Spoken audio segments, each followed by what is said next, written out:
New York Times resident conservative columnist Ross Douthat, who was a NeverTrump pundit during the 2016 election, has acknowledged President Donald Trump's success in defeating the so-called Islamic State and says Trump deserves credit for his foreign policy overall. In a column titled "The War Trump Won," Douthat writes that if you had told me in late 2016 that almost a year into the Trump era the caliphate would be all but beaten without something far worse happening in the Middle East, I would have been surprised and gratified. Last October, with Election Day looming, Douthat had written that the risks of Trump were so distinctive as to throw the perils of a Clinton presidency into relative eclipse.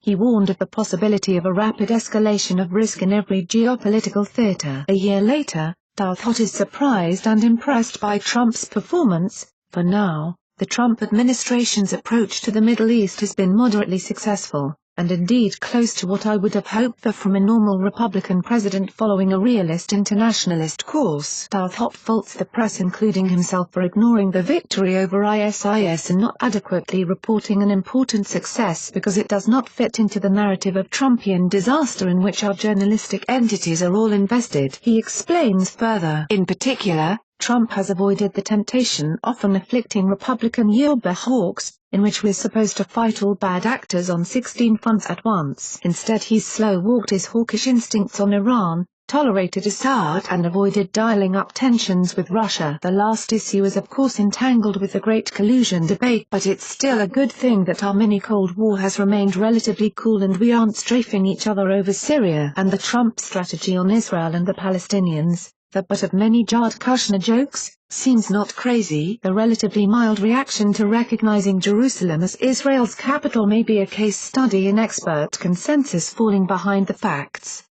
The Arab world has different concerns than it did in 1995, and Trump's move has helped clarify that change. He concludes, so very provisionally, credit belongs where it's due to our soldiers and diplomats, yes, but to our president as well.